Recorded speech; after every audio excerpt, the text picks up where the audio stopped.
Welcome to JK Tells a Story, where real-life dramas unfold. Sit back and enjoy today's tale. Where did you get this? Jennifer asked, her voice barely above a whisper as she stared at the photograph I just placed on our kitchen table. Really? I show you clear evidence of what you've been doing, and the first thing you ask is where I got it. I couldn't keep the hurt from my voice. Does it matter where I got it, Jen? Will knowing the source somehow change what's right here in front of us? My wife of 7 years looked down at the image. Her and some man I'd never seen before, locked in what was clearly more than a friendly embrace at what appeared to be a company event. Marcus, honey, I know this looks bad. And yes, we kissed, but it's not what you think.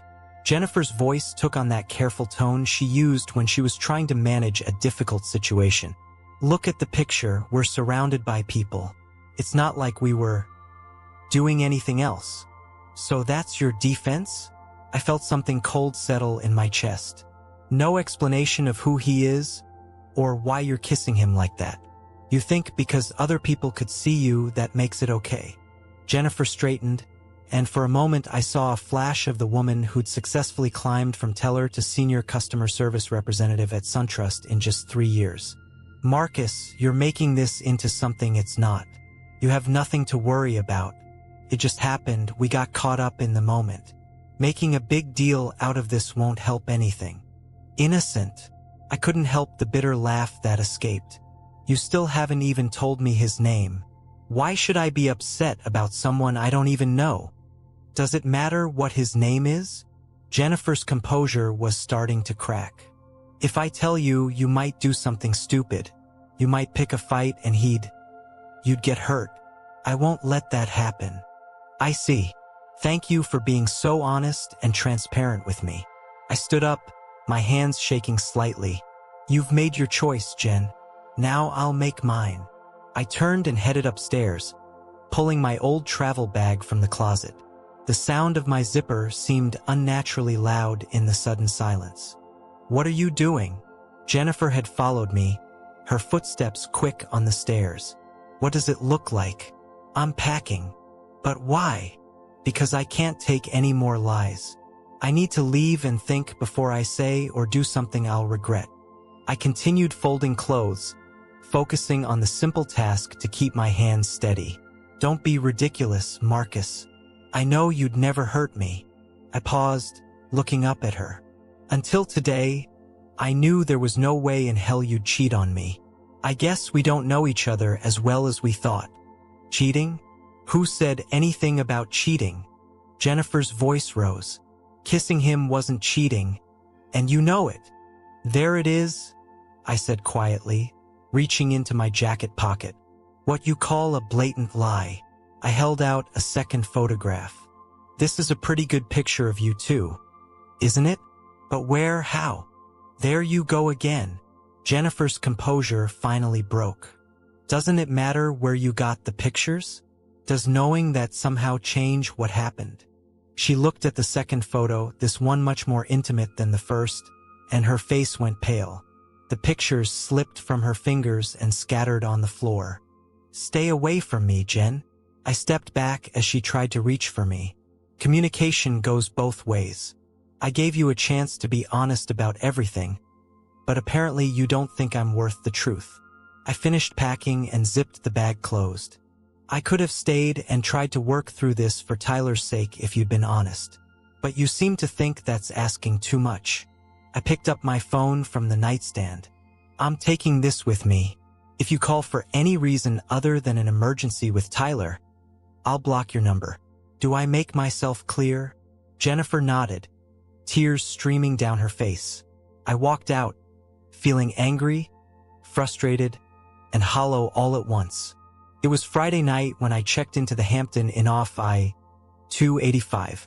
I figured I'd take the weekend to think through my next steps.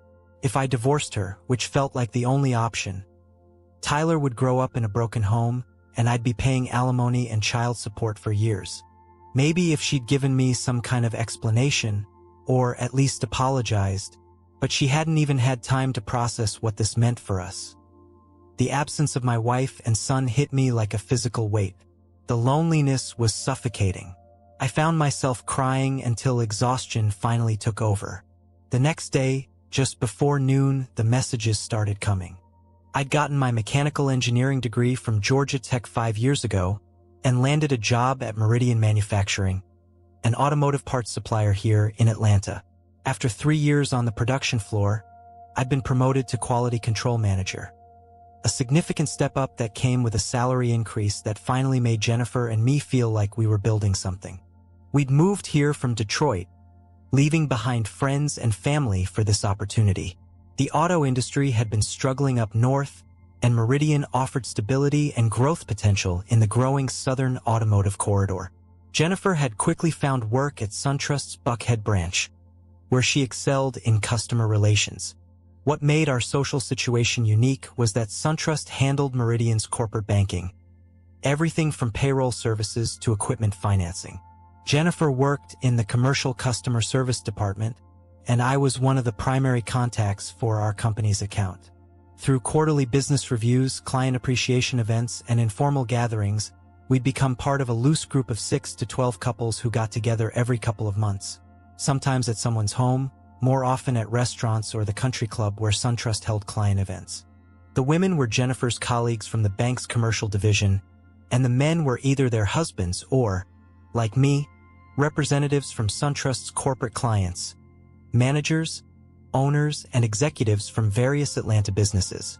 I had friends at work too, but Jennifer had worked tirelessly to ensure our social calendar revolved around these bank relationships.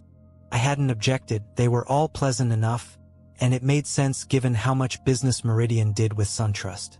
The women were attractive and accomplished, as were their husbands.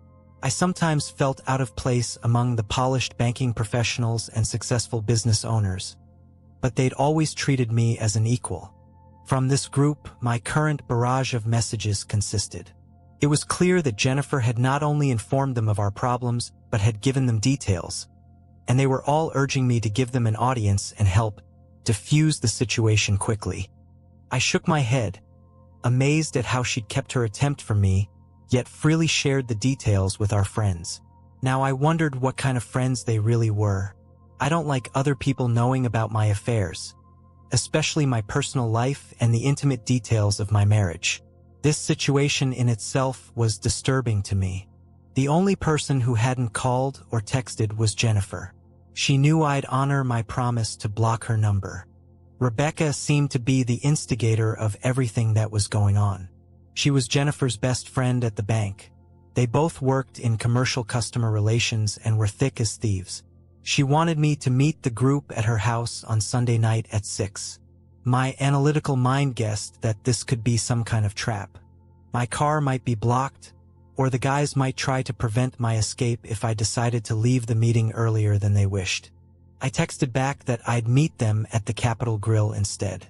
I could park my car so that it wouldn't be blocked, and in the context of a public restaurant, I could leave whenever I wanted. Reluctantly, they granted my request. I agreed to the meeting for several reasons. First, to get answers as to why Jennifer did what she did. Second, I wondered what our friends thought about the infidelity. Whose side would they be on? And third, I wondered if any of them were somehow involved in her adventures. Did they know? Had they set it up? If they did know about her extracurricular activities, none of them had shared their concerns with me. I never backed down in the face of confrontation. As a quality control manager, I face almost every possible challenge and know how to keep my cool in almost any environment. I looked forward to learning more so I could make an informed decision or put them on the spot. I left my car in the parking lot of a nearby shopping center and walked over to the Capitol Grill. I realized that the group had arrived much earlier than the agreed-upon time to discuss strategy and prepare for the confrontation. This amused me.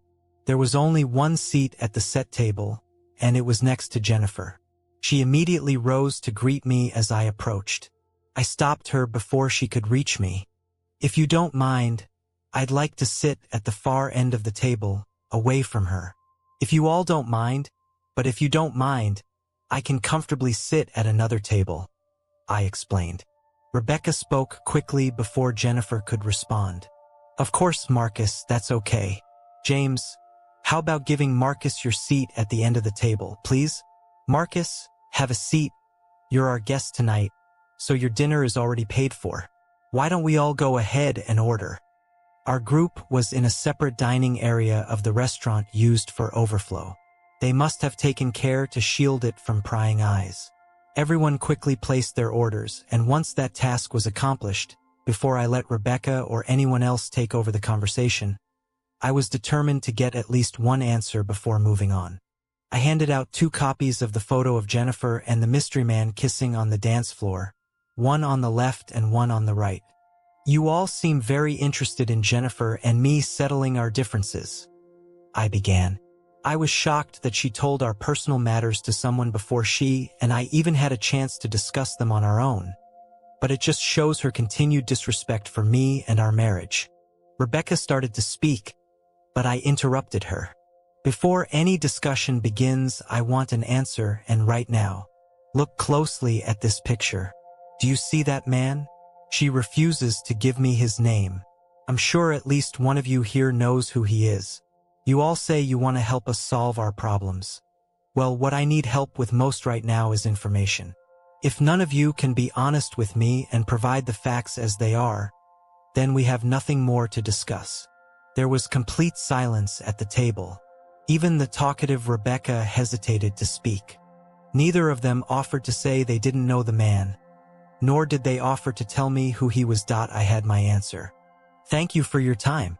I hope someone is really hungry and can eat my steak. I've just lost my appetite. No one here seems interested in helping us repair our relationship. I apologize. I got up from the table and left.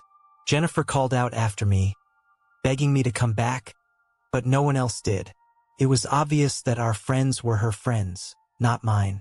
Jennifer, Rebecca, and the rest of the group were stunned. They had planned to have a reasonable discussion with me, but I had blindsided the entire meeting with my stubborn demand. It would take some serious strategy to get through to me, and they weren't ready for that at the moment. I didn't mention it at the restaurant, but I was on my way out of the motel. I stopped at a fast food joint and grabbed a bite to eat. When I got home, I talked to the babysitter Jennifer had hired for the evening, paid her generously, and thanked her for her services. I then gulped down my food and began to quickly move my clothes and personal belongings into the spare bedroom. I had already been to the local hardware store over the weekend and bought a pair of locks with identical keys, similar to the ones on our front and back doors. I installed them on the spare bedroom door and the hall bathroom door, keeping only the keys for myself, not to avoid a verbal altercation with Jennifer, but so she wouldn't try to physically seduce me in the shower or in the middle of the night when I was asleep. Once settled in the house, I happily played with my 3-year-old son, who was the light of my life, before bathing him and putting him down for the night. Jennifer must have realized I was home because my car was in the garage when she pulled up to the house at 10:15 p.m. They must have had a real brainstorming session. Either she was with her lover again, and I had no idea which was true. As sad as that sounds, she excitedly ran upstairs, happy to see me back, and found me in Tyler's room, sitting in a chair watching my son sleeping peacefully, tears streaming down my face. I shushed her and waved her off before she entered the room. No need to disturb his innocent slumber. After I quietly closed the door, she tried to hug me, but I prevented her. Unable to bear it, she spread a smile from ear to ear. I'm so glad you're back home where you belong. Let me make you something to eat. We have a lot to talk about. I've already eaten, but thanks for the offer. So where have you been all this time? Entertaining your lover again, I hinted. No, I just left the Capitol Grill. They can confirm that. They helped me find the right words to get us back on track. I have so much to tell you, she explained. I'll talk to you about anything if you give me the name of your lover. If you can't do that, then we have nothing to talk about. I can't. I just can't, she said sullenly. I wish you would keep to me, your husband, at least half the devotion you keep to your lover. I will stay in the spare bedroom until further notice. Please stay away from me and never touch me. Who knows what disgusting diseases you now carry inside you? But I won't let your choices keep me away from my son. He needs me as much as you do. If you ever decide you're ready to talk, your next words to me will be the name of your lover. But if you're willing to sacrifice our marriage to protect him, then so be it. However, I don't want you to speak another word to me until you are ready to give up your lover's name. For all I know, you're going behind my back preparing to take our son and move in with him tomorrow. She walked away sobbing and lowering her head. A week went by during which Jennifer and I enjoyed talking to Tyler, but unfortunately we didn't say a word to each other. Finally, on Monday night after work, upon returning home, I was faced with a surprise. Everything was fine before I entered the house, but apparently they wanted to surprise me. As I walked into the kitchen to see what we were having for dinner, a crowd of people piled in from the adjoining rooms and surrounded me. It was a group of Jennifer's couple friends. They all seemed to be here, and they couldn't wait to see me again. Nothing was said that would cause annoyance, but I felt like they were walking on eggshells. The first words out of my mouth were, "Where's Tyler?" I decided that adult conversations should not take place around my son. I've already dropped him off at the babysitter's, and she's made arrangements for him to stay the night, Jennifer explained. I see, I said in surprise. There had been some pre-planning that I hadn't been privy to. But I didn't see any of your cars parked on the street. We all wanted to surprise you, Marcus. So we all parked several blocks away from the house and walked. We couldn't risk you just driving by after seeing all of our cars, Rebecca objected. Well, you all certainly caught me off guard. What's the matter?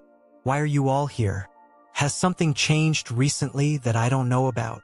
I inquired. Yes, honey, Jennifer began. Why don't we all go into the living room and explain everything?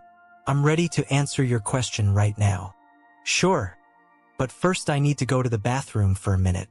I just got home. I'll be right there. Why don't you all go ahead? I went to the restroom in the hallway, used the facilities, flushed and washed my hands, turning on the recording on my cell phone. I slipped it into my shirt pocket where the camera lens was barely visible, in case anything interesting happened, and joined the crowd in the living room. I was surprised to see two other people there who hadn't been in the kitchen before. I immediately recognized the man Jennifer was cheating with, sitting next to a pretty woman slightly younger than him. Jennifer began, Marcus, you've already met everyone except Derek Sullivan and his wife Amanda. They've been part of our company of friends for a long time, but you've never met them before. I realize this may come as a shock to you, but you were so insistent on finding out who he was that we all consulted and decided this was the best way to find out his name. If you try to attack him, all the guys here have agreed to come between you. We don't want anyone to get hurt today. So you finally gave me a face, huh? It's a little late to worry about me getting hurt, isn't it? I stated sarcastically. Oh, I get it. Neither of you were worried for a second about hurting me, were you? All you cared about was keeping the boy toy safe and sound, didn't you? Don't worry. I'm not going to touch that bastard. I don't want to catch any of the diseases he may have already infected Jennifer with. Everyone present let out a groan of disappointment. Rebecca jumped in. Marcus, we understand your frustration. Can we speak calmly and professionally as friends while this situation is being handled? We are trying to give you what you asked for. You wanted his name and now you have it.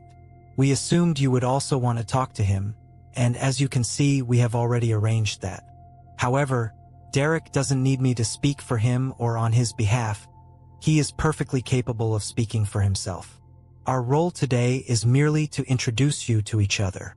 After the introductions, Derek rose to his feet and held out his hand.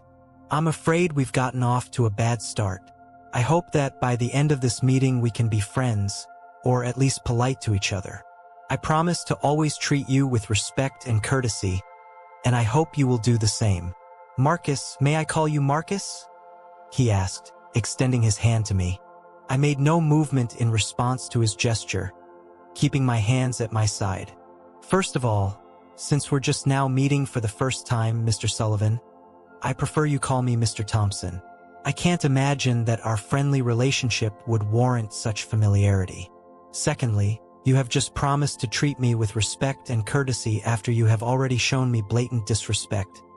And yet I am supposed to flippantly ignore your extreme insolence and treat you politely in return. Fair enough, Mr. Thompson.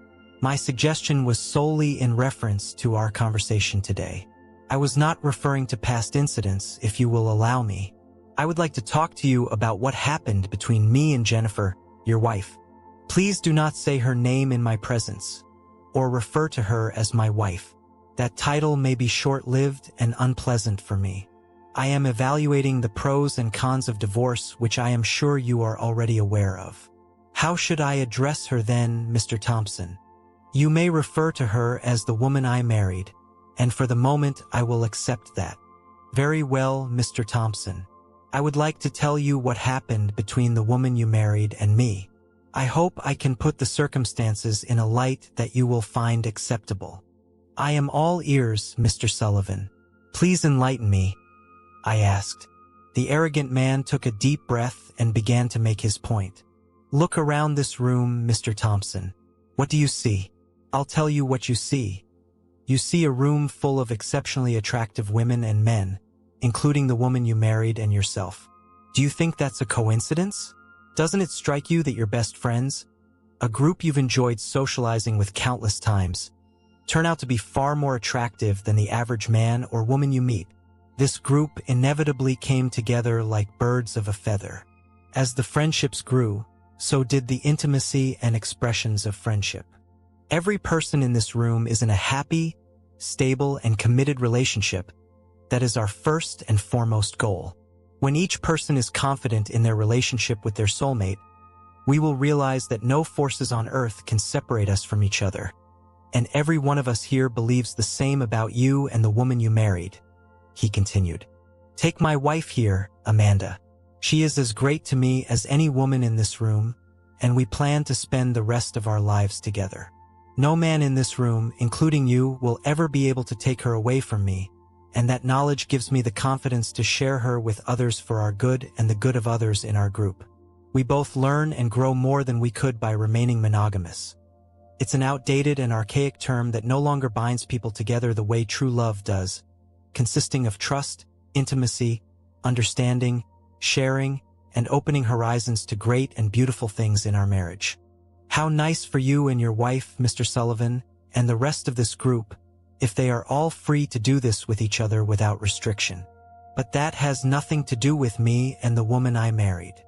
Excuse me, Mr. Thompson, but didn't you just admit that you have less trust, understanding, and security in your relationship with the woman you married than every other couple in this room? Don't you see the tremendous benefit you both could derive and expand your relationship by opening yourselves up to that? And he spread his arms wide as if embracing everyone in the room.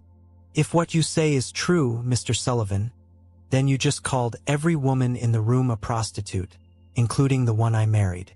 I am appalled that you so easily corrupted the morals of the woman I married. I find your actions regrettable and reprehensible. A gentleman never interferes in marital relations as you have done. I see where your flawed logic leads you, Mr. Thompson. Rest assured, this is not a one-sided approach. You two are being asked to embrace the concepts we all hold dear here. You could be with any woman in this room right now if you so desired. When you and the woman you married became part of our group, it was inevitable that you would be invited to participate with us in every way, inclusively. If you hadn't told her off so harshly that evening, she had planned to broach the subject with you and discuss the potential benefits she felt this experience could bring. Mr. Thompson, the woman you married said you jumped on her with accusations before she had a chance to fully explain to you what it was all about. She panicked and retreated in defense, not knowing how to salvage a conversation with you in the adversarial atmosphere you presented to her. I am sure you will agree with everything we suggest as being beneficial to you and the woman you married. All that remains is to find a way that will make you feel more comfortable. I see, I said, as if seriously considering everything he'd said. Then I looked Jennifer straight in the eye and asked, Is all this true? You discussed all this with them without my knowledge, and then agreed to test the waters with Mr. Sullivan to see if it was beneficial to us as husband and wife, without even discussing it with me beforehand. Jennifer nodded nervously before explaining. I've been told how wonderful it is to have such loose associations and how it improves and strengthens their marriages. And I wanted us to have the same by participating in the experience with Derek. I was evaluating the whole experience to see how it could improve our relationship. Honey, please believe that my love for you has never waned, and I only wanted to show you what I learned from him to convince you that participating in the experience would be good for both of us. She smiled sweetly, realizing that this was the first real conversation I'd let her have with me since that night. So you want me to believe that just one wonderful session with a super stud instilled in you the skills of an experienced prostitute? After all, it wasn't your first time with him, was it? She lowered her gaze to her feet, unable to make eye contact, confirming my suspicions. Derek jumped up again. Don't you see, Mr. Thompson? We're able to help the woman you married understand the benefits. You will also be able to participate in every way. Plus, there are other advantages you may not have even considered, he added. I see. So you imagine yourself to be some sort of Casanova, Mr. Sullivan? I am a very experienced and attentive lover, and I am adept at taking less experienced lovers, such as the woman you married, under my tutelage. Through my experience, she will blossom, grow, and learn, and you will benefit from her new experience as well. Time spent with me and others will broaden her horizons. Please don't get defensive when I explain this to you. Everyone goes through periods in life when we become complacent and fall into a routine. I looked Jennifer straight in the eye again. When have I ever resisted trying something new? If you think we need to brighten up our relationship, why didn't you ever talk to me about it before jumping into bed with a womanizer? She timidly replied, Please don't misunderstand me, honey. You're such a gentle and sweet lover, and that's what I need most of the time. But sometimes I want things to be more forceful and direct. That's exactly what Derek showed me. He in no way tried to replace you in my heart. He's your physical opposite. All I could do was keep myself from lashing out at the guy and trying to destroy him. If I allowed the thought that Jennifer and I could repair our relationship and make it work for my son, it was forever lost. A hurricane raged inside me, pounding relentlessly in my chest. Outwardly, however, I appeared calm and unperturbed. Now that I had come to the irreversible conclusion to divorce her, my new imperative was to gather as much ammunition as possible to return fire on all of them, creating as much chaos in their lives as possible for their part in the destruction of my happy home. Thank you, Derek. Now do you see our group in a better light? Will you and Jennifer join? You will never regret it. Your marriage will only grow stronger from it. I guarantee it. As much as it pains me to say it literally, I grinned. I'd like a little more time to digest everything that's been explained to me today. Jennifer and I need to discuss something one-on-one, alone, just between the two of us. Once we get something settled, we'll get back to you with an answer. Is that okay with you? The arrogant man grinned in an obvious weak smile. He was having trouble pretending to be polite. He hadn't expected a delay. He needed my answer right now, but he wasn't going to get it. Of course, he said obediently. Take as much time as you need. Then he nodded. The three largest men quickly grabbed me and held me tight. I wasn't going anywhere, although I was held securely. I didn't feel threatened in any way, it was just a surprise move. Jennifer walked over, pulled my cell phone out of my shirt pocket, and started clicking, deleting all the videos she had taken. Please understand, Marcus, we want to trust you, we really do. But until you become one of us, we must understandably take steps to protect ourselves. It was quite obvious that you were recording the events of this evening on your cell phone. I'm afraid we can't afford that level of trust in you at this time. Jennifer nodded toward Derek. He asked her, So it's all gone then? Everything? Jennifer nodded, saying, Yes, there will be no recording of tonight. She then tucked her phone away in her pocket.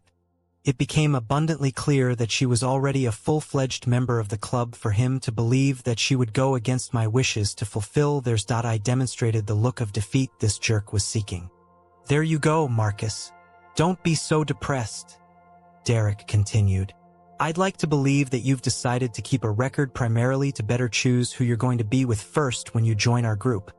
But please realize that we simply can't take that risk. There's too much at stake. He patted me on the back, and the group quietly left the house. I grabbed my keys and headed to the garage myself. Where are you going? Asked Jennifer, puzzled.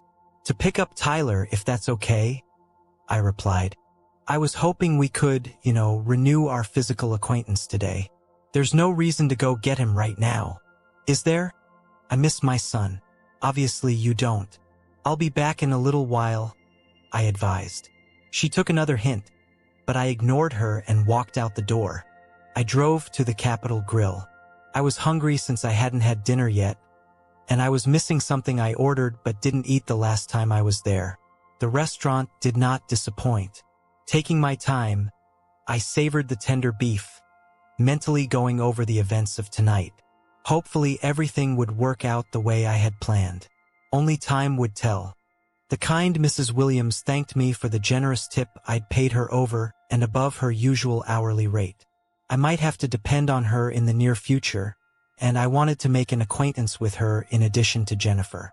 Tyler was thrilled to see Daddy, and he couldn't stop cackling all the way home. I gave him a bath and fed him before putting him down for the night. Jennifer informed me that she was cooking something light for us since we hadn't eaten. I informed her that I had already had a snack and she should take care of herself and not worry about me. Offended by my pettiness, she brushed me off, not wanting to upset Tyler with the upcoming conversation.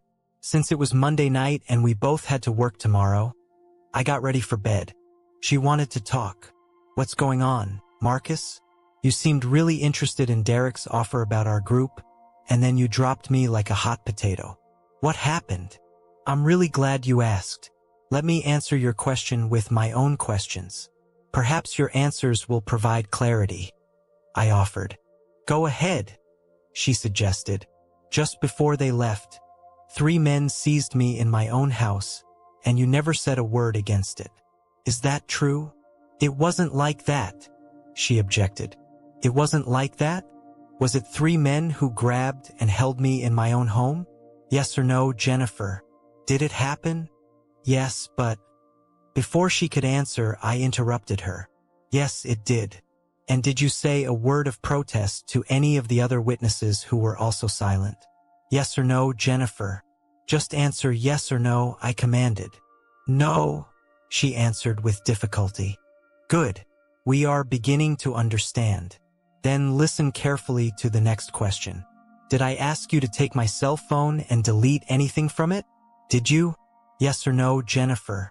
Come on, girl, you were doing so well. Don't stop being honest, I muttered. No, she said quietly.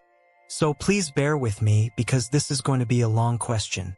Be careful so I don't have to repeat myself. You admit that you had no objection to me being held in custody in my own home. You also admit that you took my cell phone and deleted the recordings from it, not at my request, but at the request of someone other than your husband. Is that true, Jennifer? Yes or no? Is that true? Yes. Good girl, we're almost there now. Since I was standing right in the room when this happened and did not hear anyone tell you or ask you to delete anything from my personal phone, you must have tentatively entered into the conversation in my absence, then agreed to perform this task without my prior knowledge or consent. Is that correct? Jennifer looked down at her feet. Yes, that's correct. I hadn't thought of it that way. You make it seem like a betrayal on my part. It is betrayal, Jennifer. Now let's go back to your first 2 questions. Why did I drop you like a hot potato? Why? Your own answers should reveal the truth about why I acted that way. You proved today that you are on their side, not mine. Not ours, but theirs. Now, if you have no objections, I'm going to bed alone again tonight. I don't want to be around a man who so indifferently stabs me in the back. Jennifer started sobbing as I left her in the hallway to contemplate her behavior. Of course, I locked the door. Sometime around 4 in the morning, I heard attempts to open the door. 3 or 4 fruitless turns were enough to foil her attempt. Tuesday morning, I was talking to Richard Hayes, the vice president in charge of the facility where I worked. "Richard, could you recommend a divorce attorney for me? I mean a good one. One that will fight as hard for the husband as he will for the wife. Please tell me you're not asking for one for yourself, Marcus," Richard pleaded. "Unfortunately, I am. I assumed a man of your position should be aware of such matters." "You seem to know the rest," I grinned. "I'm good friends with Stephen Clark. He's our contact with a firm that handles all of our legal matters. I'm sure he can give you the name of a good man. Let me give him a quick call and get back to you right away." "Thanks, Richard. And there's no need to talk about this. This will remain just between you and me. I respect other people's personal space. You don't know how good that feels to hear." "Thank you, Richard." On Stephen's recommendation, I called Patricia Morgan's office and set up an appointment for 2:30 that afternoon. It turned out that it was not the letter P but Patricia. She informed me that her caseload was 70% women and 30% men, but as soon as she agreed to take on a case, she took it on immediately and fought hard for her client despite the formidable circumstances. It didn't take me long to convince her of the validity of my position as an injured party, and she was happy to take me on. She warned me that I would be paying child support for 15 years until Tyler turned 18, but college expenses are usually factored into these cases for the benefit of the child. I explained that I had no problem providing for my son, but I was hoping for at least 50-50 joint custody, either once a week or every other month. She couldn't promise anything, but we'd fight hard to get those terms. As for alimony, she said I would likely be on the hook for 3 to 5 years, depending on which judge we get. Because of the income disparity, the general result in this state was 1 year of alimony for every 2 years of marriage, up to 20 years of marriage. Thereafter, it was limited to 10 years. Although I would have to put up with it, the thought of paying her to have fun with idiots pissed me off. Expecting our family to grow, Jennifer and I had been renting the house we'd lived in for the past 4 years and diligently studying house plans and vacant lots on which to build our dream home. I had accumulated quite a few sketches depicting the elements that were to be part of our special retreat. Now all those dreams were nothing more than smoke. At least the house didn't have to be sold, divided, or fought over. Tyler, at his tender age, wouldn't be attached to any particular dwelling. So if Jennifer continued to rent the house, it wouldn't matter to me. I knew I'd never sleep in the master bedroom again, knowing it had been contaminated by that man. Who knows how many times he had already managed to christen the bed with her before I discovered her infidelity. Patricia explained that the average divorce in our state takes 8 months if uncontested and a year if contested. I was really hoping I would fall into the 8-month number. Being bound in the bonds of marriage to a traitorous woman held little appeal for me. Now that my decision to divorce Jennifer was clear, Patricia also explained that there was no financial benefit to filing a declaration of infidelity, but she said that a declaration could be helpful if there was a disagreement over custody. She stated that she could have the paperwork ready for service as early as Thursday afternoon. I asked her to have Jennifer serve the papers at work on Friday at 10 in the morning, where many of her friends and colleagues could witness the event. After the divorce issues had been resolved and a fee agreed upon, I asked her about possible living arrangements until the divorce was finalized. "What questions do you have, Marcus?" "My only concern is time with my son. In this early formative period of his life, 8 months to a year can seem like an eternity to both him and me. I don't want to be an absent father any more than necessary. Would it be illegal or inappropriate for me to continue living in the same house with her to maximize my time with him?" "While that's not uncommon, Marcus, it can be quite a challenge." "How so?" "First of all, when she is served with the divorce papers on Friday, she will be extremely unhappy with you. If you are in close proximity to her at home, she will likely rain fire and brimstone down on your head. Are you prepared to face the woman's wrath?" "Absolutely. I'll be able to easily manage my emotions when she gets served." because in my mind we'll be legally separated and I'll be able to treat her indifferently as she's been treating me lately. And that brings me to my next point, Marcus. She may well not want a divorce. Very often, cheating wives want to have their cake and eat it too. Letting you go may be an impossible task for her, and she may do everything she can to prevent it. But this is a legal process, right? She can't bend the law to her will just because she feels like it. You're right, of course, but she could make a mess of things. Patricia informed me. How so?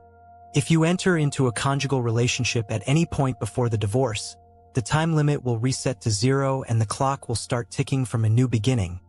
You'll have to wait another 8 months. The state will view your marital relationship as your desire to end the divorce process. That will never be a problem for me, although I can easily envision Jennifer trying to lure me into her bed to disrupt the process. I have an iron will, Patricia. I won't give in. You don't have to, she insisted. All Jennifer has to do is claim that you had an affair, and unless you can prove otherwise, which is virtually impossible, the clock will be turned over whether you were married or not. The judge will have a hard time believing your claim that you were never intimate with her yet you lived together under the same roof. I've seen it happen before, Marcus, and I strongly advise against it. I countered, let me ask you this. If she does make such a statement, would she have to give specific details such as time, place, etc.?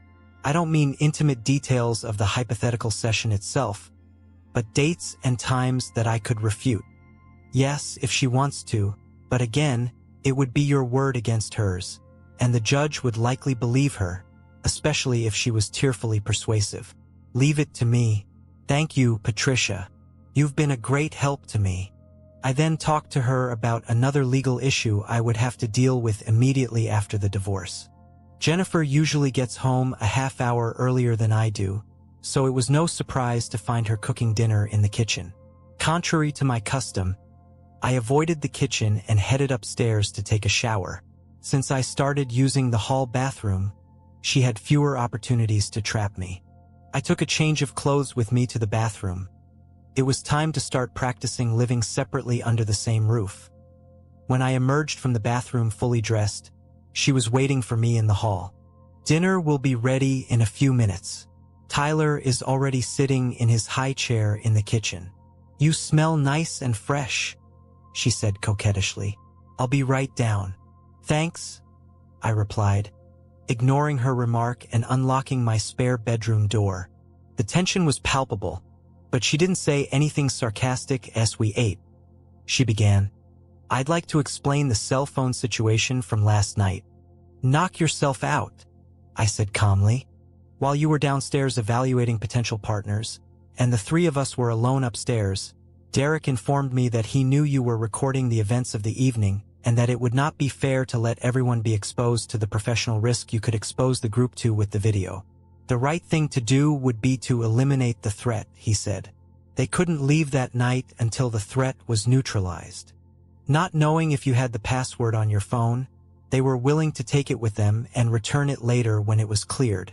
Derek suggested that I could prevent all of this by deleting the records myself in your presence. I see. And why did they believe you were capable of such a thing towards your husband? Because I gave them my word, Marcus.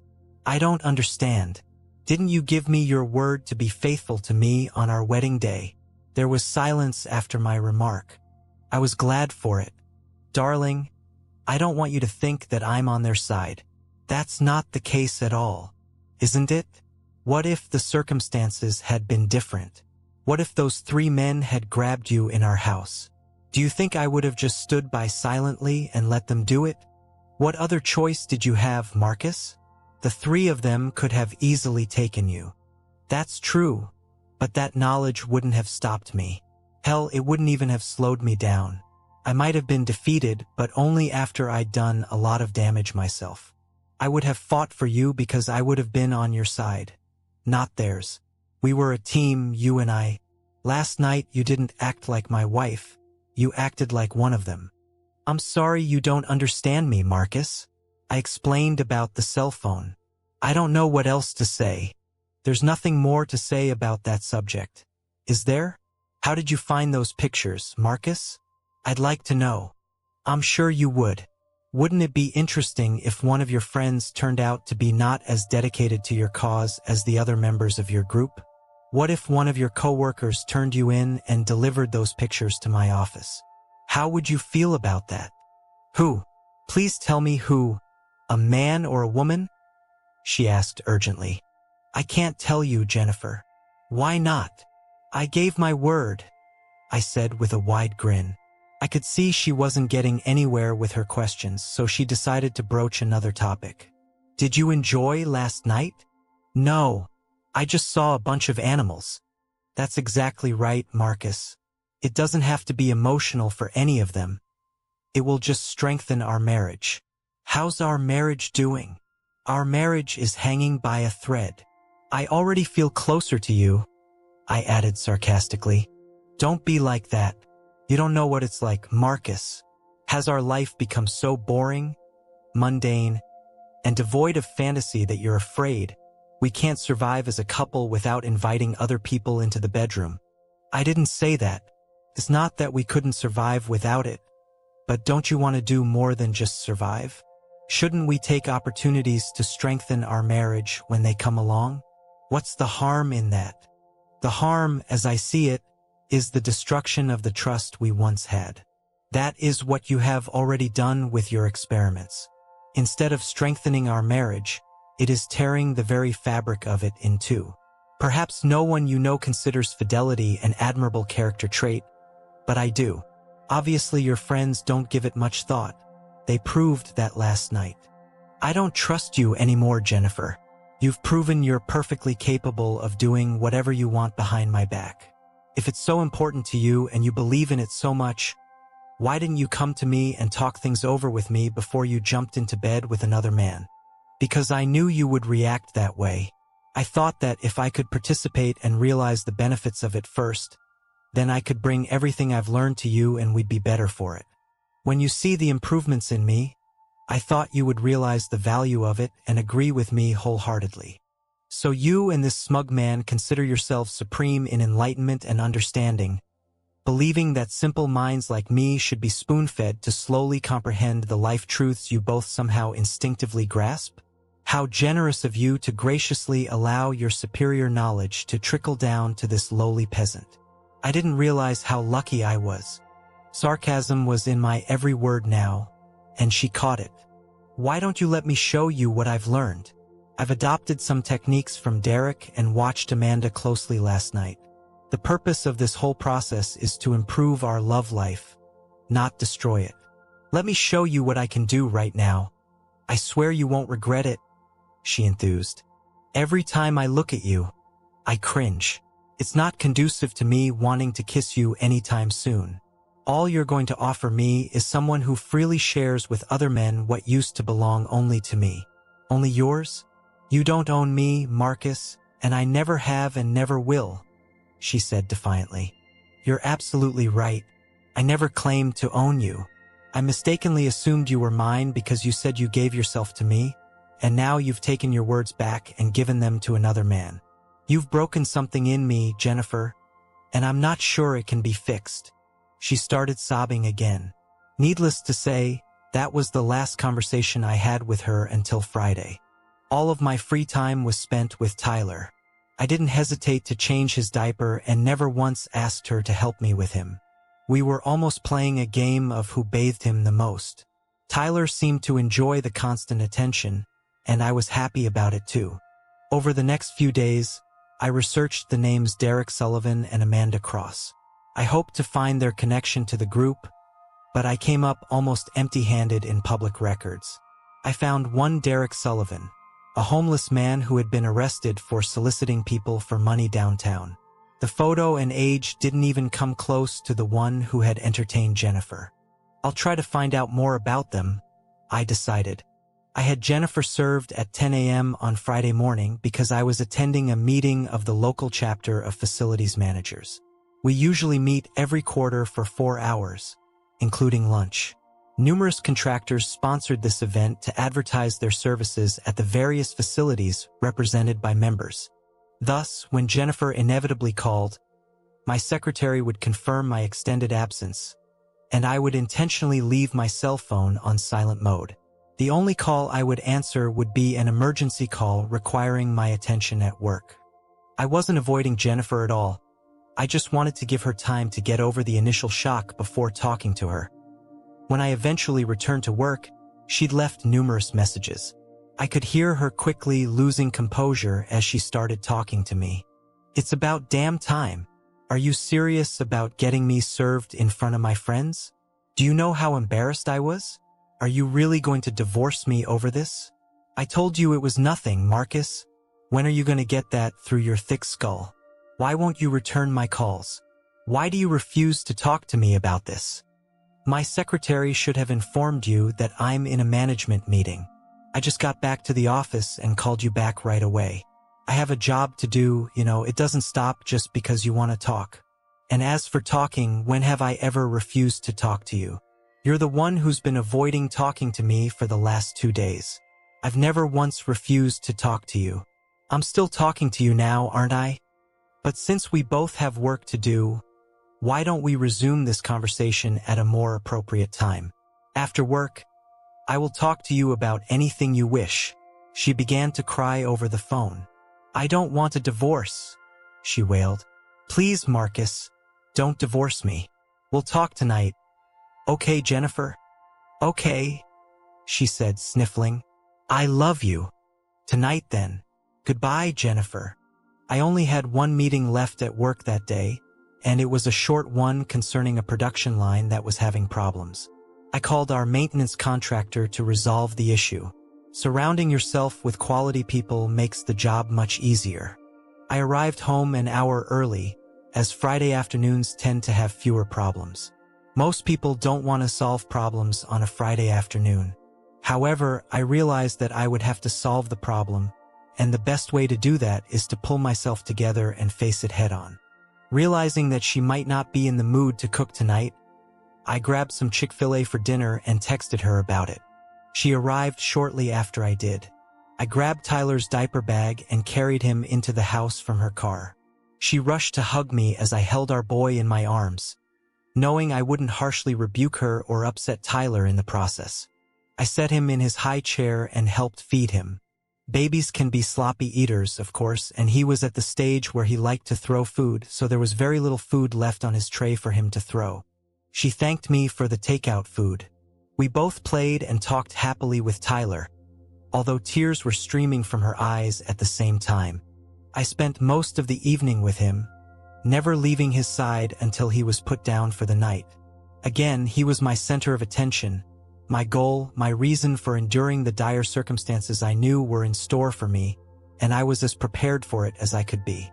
She was going through the divorce papers when I walked into the living room where she was located. She took a deep breath to calm herself before she spoke.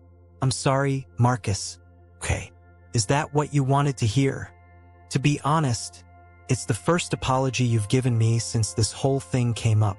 "What exactly are you apologizing for, Jennifer?" "I'm sorry that you saw those pictures and found out about them the way you did. I can only imagine how uncomfortable it must have been for you." "I see. You're sorry I found out, but not sorry you cheated on me." "Don't say that. Derek said that once you realized the benefits of our association, you would come around and accept our group on an intimate level because you would be given the freedom to be with other women just as I am with other men. That's what he said. It seems you and Derek both suffer from the same mistake of not consulting me on matters such as infidelity. It's a shame you trust his words about my character more than mine. Contrary to popular belief, Derek is not a keeper of information about me or our marriage. He may be an expert on many things, but as far as knowing me is concerned, he's a failure, just as you are, apparently. Look, darling, I realize now that I acted wrongly. You're right. I should have talked to you first before getting involved without your knowledge. After seeing your reaction that night, Derek told me that in hindsight, if I had approached you first, things would have gone much more smoothly. He's still convinced you'll come around, but now I'm not so sure. Why don't you call off this stupid divorce and let us get back to normal? Back on the road again, Jennifer? That train has derailed and done irreparable damage. There's no getting it back on the tracks. You blew it up with dynamite when you let that man take you to bed, and then you betrayed me as well. Just sign the papers and let us both pick up what's left of our lives and go our separate ways. I know you, Marcus. You don't want Tyler to end up in a single-parent family, to be raised by two parents living in separate homes. If I remarried, you wouldn't want him calling another man daddy. No man wants that for his son. Think about it. Reconciliation is the best option for both of us. I wouldn't want him to call another woman mom if you remarry after a divorce either. That's probably true. You should have thought about all this before you betrayed your vows, not after. You're right. It would have killed me to hear him call another man daddy. But it's better to come from a broken home than to live in a house full of lies and deceit. If we hadn't gotten divorced, I still wouldn't be part of your company of players and opportunists. They may be physically attractive, but to me they are disgusting. And you would continue to entertain whomever you saw fit, but it will never be me. I can never be intimate with you again, Jennifer. Put that in your pipe and smoke it. That's not what you mean. You're just saying that to hurt me, and it really hurts. So 1 point for Marcus. Look, what if I gave up on the idea completely? Swore I'd never get involved in their relationship again? What if I turned my back on them as friends? I'm desperate, honey. You and Tyler are two of the best things that have happened to me in my entire life. I'm sorry you think I've turned my back on us, but it's not true. I value you two above anything else in the world. I hear the words you say, Jennifer, but I just don't believe you. You've already proven yourself to be a liar. Now I can't trust a word you say. It's too late. Just sign the papers and get this over with as soon as possible. Never. I'll never sign those damn papers as long as I live. I don't want a divorce, and I will fight you every step of the way, no matter how long it takes. I may have lost you at this point, Marcus, but I want you back. I'm not going to give up. I believe in us more than you do. I'll crawl to you on my hands and knees until you take me back. Too bad you didn't have enough faith in us to stay true to your wedding vows. You've heard the old aphorism, once cheated, always cheated. And it is through that prism that I will always look at you. She started sobbing again, perhaps from the realization that she was facing an impossible task. What now? She asked. I hope you don't expect me to leave. I'm not going anywhere. I'm staying here with Tyler. Besides, we have nowhere else to go, she mumbled. You're right. Now that you're out of my world, Tyler has become my whole world. I don't want to spend any more time away from him than necessary. That's why I've decided to continue living here while the divorce is going through. Don't worry, I won't get in your way. I will no longer require you to do my laundry, cook my meals, or clean up after me. You take care of your needs, I'll take care of mine, and we'll both take care of Tyler's needs. All I ask is that you don't touch me with your contaminated body. To me, you are a walking disease from head to toe. You are disgusting to look at, disgusting to think about, impossible to stay married to. We will coexist under the same roof, but it will only be coexistence until divorce, which will never lead to reconciliation. As she pondered my words, her hope was replaced by dejection. I heard what you said, Marcus, but divorce is a long road, and we both know a lot can happen in that time. I'm gonna get you back, honey. I swear I will. As long as you keep meeting and hanging out with your so-called friends, you won't have a chance in hell. I will never socialize with them again. As you so aptly pointed out, I don't own you and I can't control your behavior. But if you ever bring one of your lovers here, I swear on my life that you and he will seriously regret it. Is that clear? Of course, sweetheart. I already told you I'll turn my back on them if that's what it takes to get you back. Do you want me to quit my job and become a full-time mom? No, it's too late for that now. Besides, if you did that, I'd only be paying more in child support in the divorce. She didn't like my response, but she kept a cheerful smile for my benefit. I decided that the days of our confrontation were behind us. There was nothing she could say now that would make me lose my temper and berate her again. We'd both had enough of insults and innuendo. I could be professional both at work and at home. I decided to treat this as a temporary business arrangement. Nothing was going to stop me from spending time with my son. For a few weeks, we communicated politely, saying only what was necessary. Surprisingly, we agreed to several suggestions from my attorney Patricia regarding the interim arrangements. I would pay all rent if Jennifer would pay all utilities. I canceled all utilities in our joint names and reissued them in her name only. Both of our cars were already paid off, so we each paid our own gas and insurance. We each took care of our own meals, so there was no need to share groceries. Being financially free of each other wasn't as difficult as I had anticipated, since I was still paying the lion's share of our expenses. She accepted it. I transferred half of our savings to a new account opened in my name only and left the balance in an account in her name. She was quite unpleasant to me for a few days after that, but soon realized that I was only enforcing the terms of the divorce agreement, which she politely refused to sign anyway. Jennifer made every effort to come up with an excuse to ask me questions and engage me in conversation. I was always polite and never turned her down unless she got personal. I never asked her for anything or started conversations. One day, I was going through a desk drawer in my room looking for socks of a certain color, and it occurred to me that I hadn't seen the 3 pictures of their meeting. I urgently searched all the drawers in case I had moved them and forgotten about it. They weren't there, and I knew who had taken them. I scrutinized the lock on my door with a magnifying glass and only then noticed the fine scratches. She would never have been able to pick the lock on her own. She must have called a locksmith to do it for her and produce a key. That was the only explanation. The next day, I bought 2 new identical locks and installed them on the bedroom and bathroom doors and hid the only new keys in my pocket. She didn't want me to know that she could get into my room anytime she wanted, and I didn't want her to know that she no longer had access until she tried again. Her continued betrayal to protect her lover further confirmed that my decision to divorce was the right one. Now I wondered if she would lie and claim that her affair with Derek never happened. After a few months, she began periodically asking me to take her out to eat or to go to a movie, in general, to anything resembling a date or a couple's activity. I always politely declined such offers. I could see that she was getting nervous. She was used to going out with her friends a few times a month. She really wanted to be with them again, but she remembered her promise not to socialize with them. Then I started receiving calls and messages from them, inviting me to go out or even stay alone if I wanted to. After each such call or message, I blocked the number without answering it to prevent a repeat. In mid-December, she invited me to attend a Christmas party at her bank. I politely declined, citing that I had promised to watch Tyler, but told her to have a good time. We had always gone there together in the past. The following weekend was my company's party.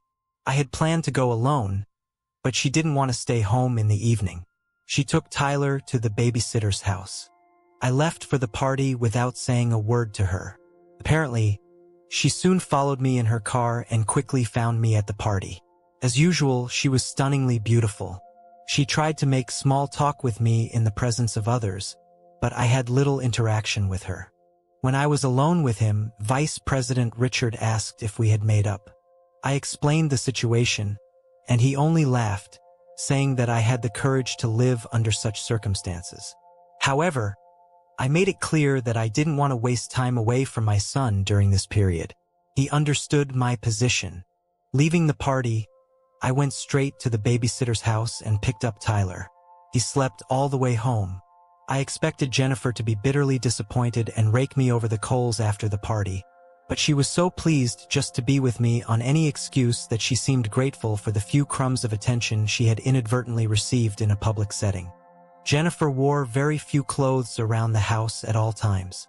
I applied my engineering skills and installed a resistor in parallel with the thermostat built into our digital thermostat to control the temperature.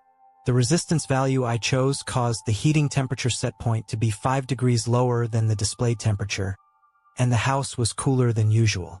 My idea was to encourage her to put on warm clothes. I was partially successful in doing so. 2 weeks later, I removed the fixed value resistor restoring normal, accurate operation. At least I tried. 5 months after being served, she informed me that she was going to have dinner with Rebecca, her best friend, on Saturdays, if I didn't mind watching Tyler. I nonchalantly replied that I didn't mind, as long as she didn't bring Derek or any of her lovers into the house. My employer sponsored a bowling league, which I decided to join on those Saturday nights when she went out. I had a lot of fun making a complete fool of myself on the lanes, and Tyler was thrilled to get so much attention from the ladies in attendance. It was so much better than sitting at home wondering what Jennifer was doing or who she was with. One day I got home later than she did, and she asked where I had been with Tyler. I told the truth. She asked if she could come with me next time, and I again told her honestly that I only leave the house when she does. I wouldn't sit home alone. My answer really upset her, but again, pleasing Jennifer was no longer my concern. She often asked me how we could ever be a loving couple again if I never gave her a chance. She'd never signed the divorce papers. It was supposed to take a whole year.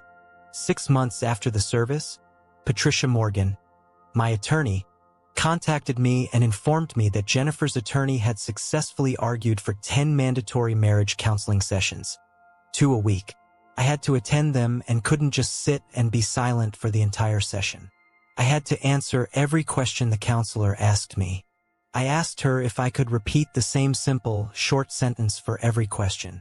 Patricia said she didn't care what I said as long as I said something relevant to our marriage. I thanked her and hung up.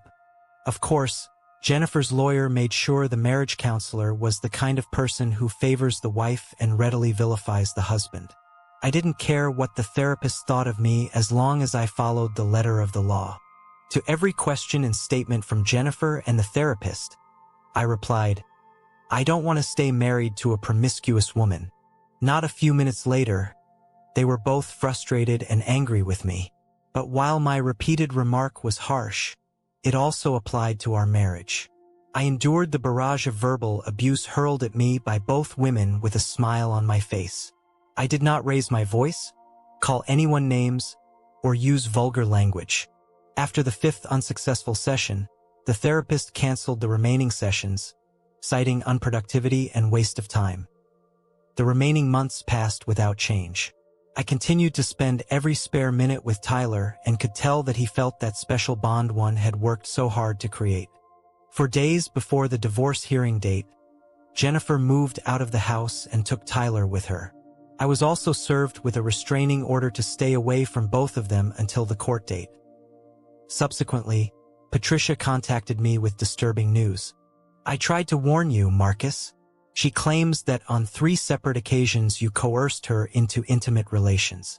She didn't report it at the time of the events because she was hoping for reconciliation, saying it was a price she was willing to pay to keep Tyler in a 2-parent household.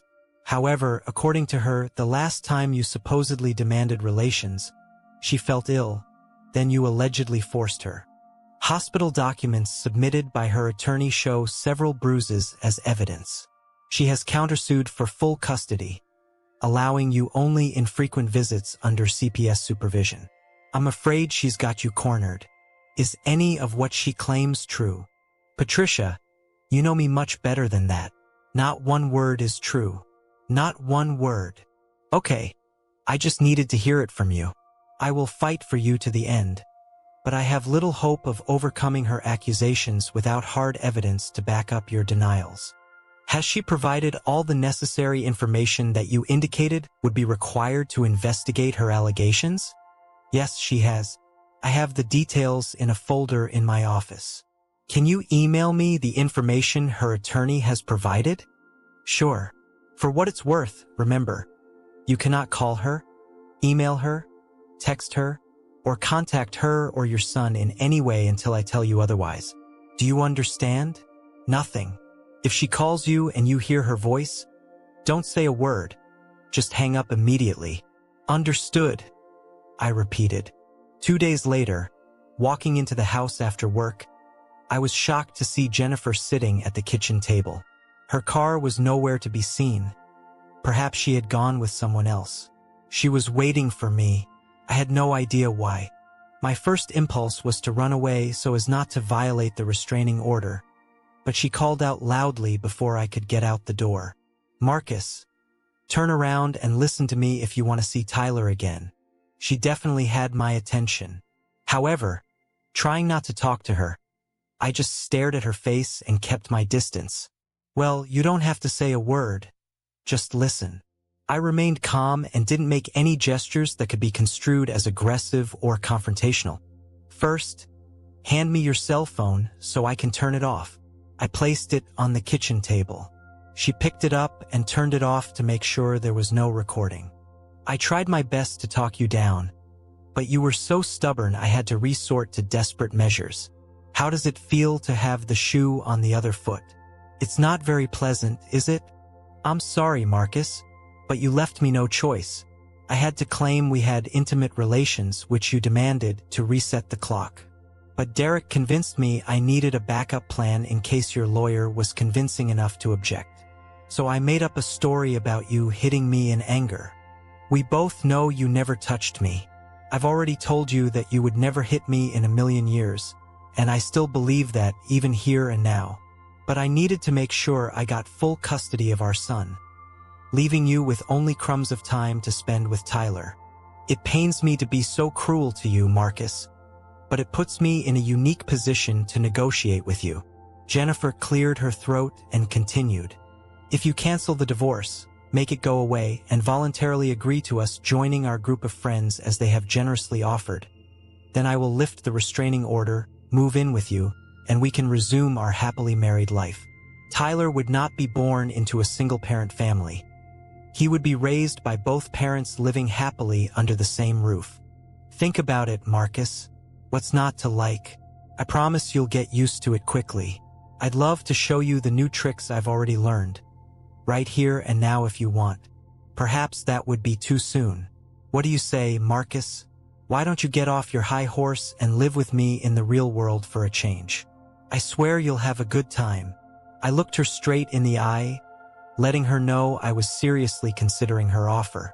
"So if I go along with you and your friends, you're saying you won't limit my access to Tyler in any way? Why on earth would I come between a loving father and his son? You know as well as I do that Tyler loves you more than he loves me. He asks for you all the time, and it breaks my heart that I had to separate him from you. Just say yes, Marcus, and all our problems will go away," she encouraged. "First I lost you, then my son. My life is unbearable. I miss Tyler terribly. I want to be with him so badly." I cried. "One word from you will fix everything, Marcus, and everything will be restored," she assured me. "Give me time to think things through. I need to do some mental gymnastics to figure out how to share you with other men. I just need time. Okay? Okay, baby. I've got you figured out. You always analyze everything with your engineering mind. We're going before a judge in 2 days. I need to hear from you by tomorrow. Just text me one word, yes. So I know you agree, and I'll make it right again. But if I don't hear from you before the hearing, I will punish you for the rest of your life. Your son will grow up hating you. I will take care of that, and you will pay me for it. Please don't make me do this to you. For Tyler's sake. Okay, honey, do the right thing for him. That woman hit me where it hurt the most. My son. Nothing else in the world meant as much to me as Tyler. I'll answer as soon as I can.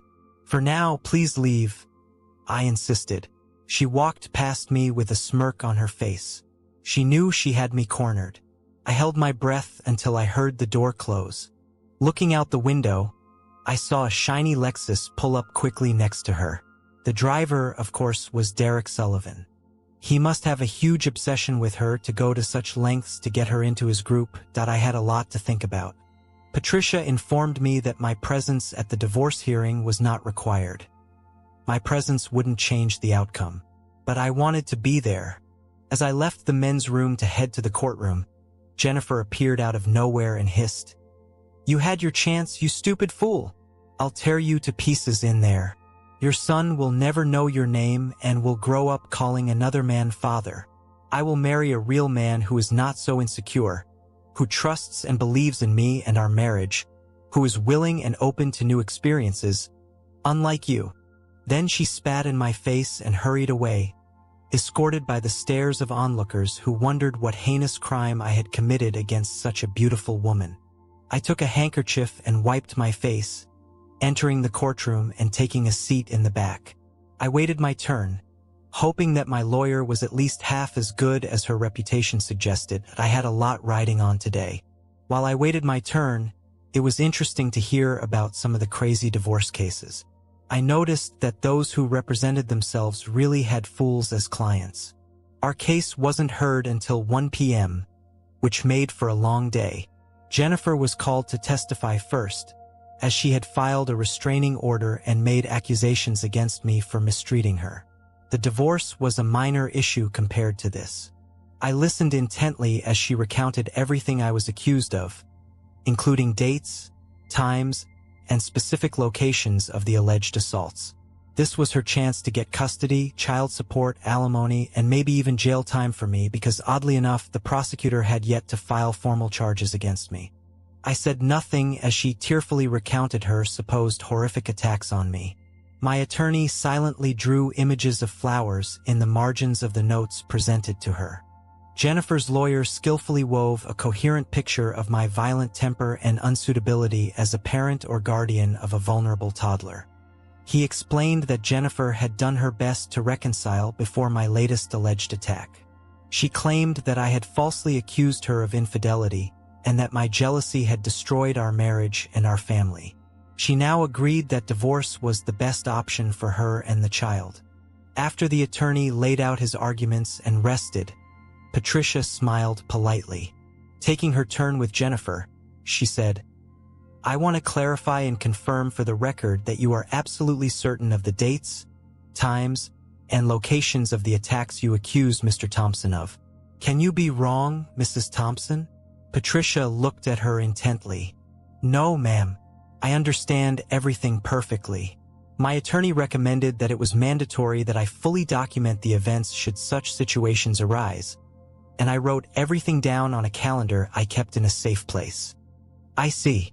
So you swear under oath that the allegations you are making against my client are accurate and true?" "Yes, ma'am. I wish I could say otherwise, but the truth must be told." Jennifer snorted tearfully in response. "No further questions, Your Honor," Patricia informed the judge. "You may step down now, Mrs. Thompson," Judge Harrison advised. Jennifer and her attorney seemed stunned that my attorney had not questioned her more thoroughly. Her smirk addressed to me as she got up to leave the witness box said it all. She knew it was a win-win. Even my lawyer hadn't challenged any of her statements. She was ready to fulfill her promise to me to turn my son against me. I shuddered at the thought. "Your Honor, I would like to call Mr. Michael Rodriguez to the stand to testify," Patricia asked. The judge nodded in agreement, and a distinguished man with graying temples took a seat up front. Jennifer and her lawyer conferred, and she just shrugged. He was obviously unfamiliar to her. "Please state for the record your full name, sir," Patricia asked. "Michael Anthony Rodriguez." "Thank you, Mr. Rodriguez. May I call you Michael?" "Mike is fine." "Of course. Thank you, Mike.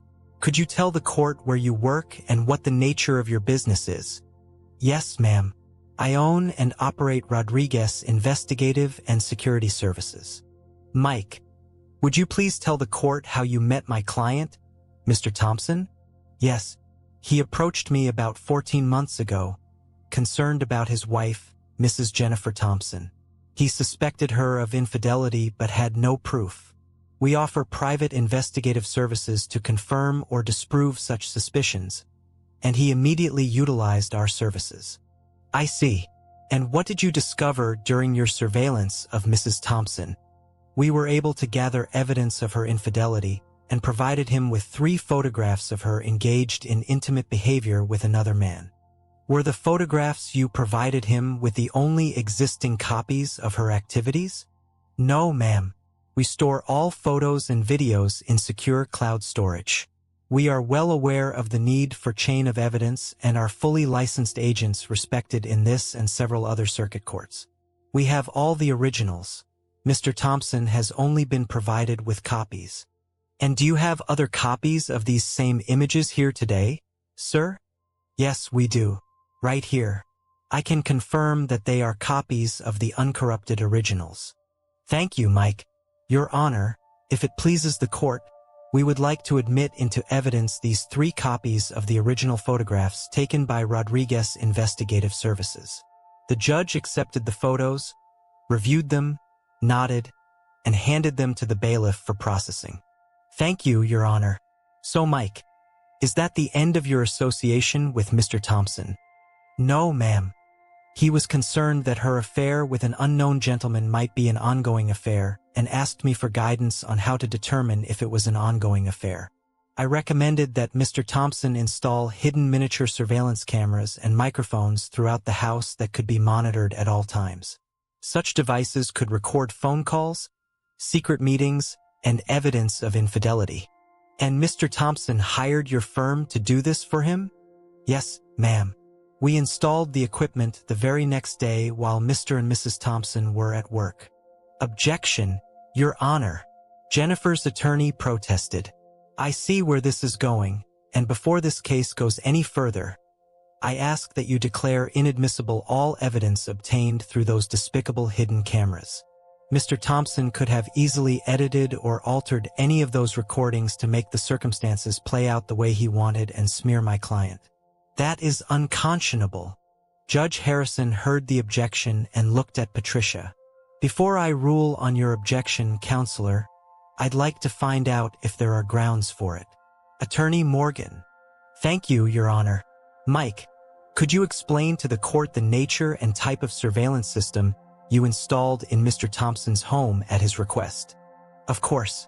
All of the cameras transmit data wirelessly to a laptop computer hidden in a subfloor under the house. The laptop is connected to a wired Ethernet hub that continuously streams all collected data to our secure cloud servers. Mr. Thompson does not have access to the raw records. The laptop does not store any local records or files other than the web address to which streaming content is sent and stored. The only way for Mr. Thompson or anyone else to access these files is to contact my firm. I strongly recommended this option to him to ensure that the chain of evidence is constantly monitored. Of course, we provide Mr. Thompson with information that we believe is useful to him and inform him of the circumstances after reviewing the records. All of Mr. Thompson's involvement with the system is limited to the monthly replacement of the batteries in the camera transmitters. Judge Harrison smiled at Mike and nodded. I've seen you in my courtroom before, Mr. Rodriguez. Your firm has an excellent reputation. The objection is overruled. Thank you, Your Honor, Patricia continued. Mike, you heard the testimony of Jennifer Thompson accusing my client of assault. She held out a piece of paper to him. Here are the dates and times of the alleged assaults as portrayed by Jennifer Thompson. In your opinion, Mike, do you think her accusations have any merit? No, ma'am, they don't. What makes you so sure, Mike? When your office provided us with those specific dates, times, and locations, my staff went back and reviewed the archival recordings made on those dates and at those locations at Mr. Thompson's home. In all cases, the recordings show a fairly quiet home where Mr. Thompson is happily playing with his son, and Jennifer Thompson is alone in another room of the house. There was peace and quiet in the Thompson home at the time of the alleged assaults. There were no incidents of violence recorded on the video footage. Jennifer and her attorney seemed interested in the floor stains. There was no eye contact. Her case was a wreck. Mike, can you offer any additional information regarding the allegations she made against Mr. Thompson? Yes, ma'am, I can. I have here a transcript of a phone call made by Mrs. Thompson the day before she moved out. It's only her side of the conversation, of course. But in it she clearly says that she hates to see her husband, whom she says she loves very much, being treated this way. But that someone else beating her up so she could claim it was him is quite obvious. She has stated that she is going to use this as leverage against him to convince him to give in to her wishes. Objection, Your Honor. That's hearsay, her attorney grumbled. If need be, I can provide the original tapes of her saying all those words in her own voice, but that transcript is a mirror image of the words she said on the phone to someone other than her husband, Mike offered indignantly. Jennifer's lawyer sat down and did not object again. Thank you, Mike, for your expert testimony. No further questions, Your Honor, Patricia said and sat back down. Judge Harrison looked at Jennifer's attorney. Would you like to question this witness, counselor? Defeated, he said, No questions, Your Honor. You may leave the witness stand, Mr. Rodriguez. Thank you. After my private investigator took his seat, the judge continued. I see what's going on here. An innocent man is being accused of crimes that it is obvious to the court that he did not commit, in an attempt to sway the court toward full custody of the mother's child. In doing so, Mrs. Thompson has perjured herself. Perjury is a third-degree felony and can result in up to 36 months in prison. The transcript of this hearing will be forwarded to the district attorney for possible prosecution. It is my hope that he will press charges against you, Mrs. Thompson. I hereby grant full custody of the child Tyler Thompson to his father, Marcus Thompson. Jennifer Thompson will have visitation rights at Mr. Thompson's discretion. Mr. Thompson, I urge you to be generous with visitation. Your child needs to spend time with his mother. I nodded to the judge in agreement. She continued, As for child support, I am inclined to award it given how ruthlessly Mrs. Thompson has treated her husband, but I am not without compassion. Alimony in the amount of $1,000 per month, payable on the first of each month, is awarded to Jennifer Thompson for a period of 3.5 years, or 42 months. Each of you will keep your automobiles. The checking and savings accounts will be divided equally between the spouses based on the balances in the accounts as of the date the divorce petition was filed. Each party will retain their retirement accounts. Because Mr. Thompson will have primary custody of the child, the court will not award child support to Mrs. Thompson. Mr. Thompson, as custodial parent, I grant you the right to make decisions regarding your current residence. Do you want to stay there or move? I stood up. Your Honor, I have no desire to live there any longer than necessary. Jennifer can continue to rent the house if she wants. In any case, I'm moving out. Very well, Mr. Thompson. The lease on the present residence will be left to Mrs. Thompson. Mrs. Thompson. Jennifer staggered to her feet and rose. You have a maximum of 8 hours to return the child to Mr. Thompson. If you refuse to comply, you will be held in contempt of court. Is that understood? Yes, Your Honor, she said tearfully. Good. The judge has allowed it. I suggest you take appropriate action before you leave this building today. All restraining orders are lifted, and I grant the petition for divorce in Thompson v. Thompson. You should both receive divorce decrees within 30 days. Jennifer cried with despair as she realized she had lost her family. She turned to me to comply with the judge's order. If you don't mind, Marcus, I'll bring Tyler to your house tonight after dinner. I'd like to be with him for a few more hours before I turn him over to the judge. That won't be necessary, Jennifer. I've just been waiting to see how this trial ends. I've already got my eye on a new apartment, and I'll have some friends help me move there as soon as I get out of here. I held out a piece of paper to her. Here's the address of my furnished apartment. I'm only taking Tyler's stuff, my personal belongings and tools. All the furniture you can keep. Bring Tyler to this address tomorrow at noon. I should be settled in by then. She nodded sadly at me. If anything, I'm sorry. Very sorry. This is not the outcome I envisioned. Well, since life with me was so boring and mundane, from now on you can have the interesting and fulfilling love life you've been striving for, without me. Good luck with your next open marriage, I stated sarcastically. She didn't say anything back. Marcus, I want to thank you. For what? For not going after Derek and Amanda Sullivan. They really are wonderful people. Too bad you'll never get to know them like I did, she said gratefully. No problem. I have absolutely no interest in Derek or Amanda Sullivan. As far as I'm concerned, They don't exist to me at all. No, neither Derek nor Amanda. But I can tell you who I'm interested in doing business with, the company you work for. I found out from HR that your company has a very strict professional conduct policy because so many women work there, and they want to protect them from predators. I will be suing your company tomorrow, claiming that blatant violations of their policy caused the destruction of my marriage and almost cost me my son. Kevin Barnes will be named as the primary culprit. Apparently, he's been involved with a dozen female employees in violation of company policy. You may have heard of him. He's your manager. Jennifer stood puzzled, opening and closing her mouth like a fish out of water. I continued, as it turns out, Kevin has a lovely wife, Linda, and 2 elementary school-age children. I don't know if she knows about his activities with other women, but don't worry. I'll make sure she knows everything, including about Rita Gonzalez, the woman he claims has been his greatest love for so long. You may know her as Amanda, but I know her as Rita. But why? Why did you do it? His wife and children don't deserve to be destroyed like this, she pleaded. Why? He destroyed my marriage. Why shouldn't I destroy his? He almost robbed me of my son. Why shouldn't his children know the truth? Even now, to this day, you defend and protect him. How enlightening.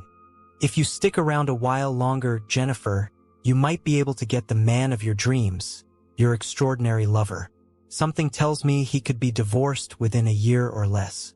The only downside to your lover is that he too could be unemployed very soon, just like all your other bank colleagues. It seems that there's a company policy violation when they don't report Kevin's disgusting behavior. That also violates company policy. You want us all fired? But how am I going to support myself now? She objected. Oh, don't worry, your job is safe. I promised your company that I wouldn't publicize this as long as they kept you on staff. I figured you could eventually start your own group. I can only imagine how wonderful your life will be when I'm no longer in your way. Once you explain to them how promiscuity has strengthened our marriage, I'm sure the ladies will be bursting with desire to join you. You may have a hard time finding another manager. Perhaps one of the husbands will take on a leadership role. Just imagine all the exciting new possibilities. I said enthusiastically. But why are you protecting my job and firing everyone else? She babbled. For one reason and one reason only, Jennifer. I agree with the judge that Tyler needs a mother in his life. It's not exactly a dream job and it doesn't pay very much, but it's enough so you can live without having to come to me for money. One day when he asks me how I treated you in the divorce, I want to be able to honestly say I was fair. If you tell him otherwise, I'll show him the proof. Neither Jennifer nor her friends knew that I had already known her lover's real name from day one. My private investigator does an excellent job and is worth every cent he charges me. An engineer always approaches a problem from a position of knowledge. If we don't have the answer, we find someone who does. That's exactly what we do. And sometimes the best revenge is simply building a better life. Thank you for your viewing. See you next time. If you enjoyed this, subscribe to JK Tells a Story for more tales.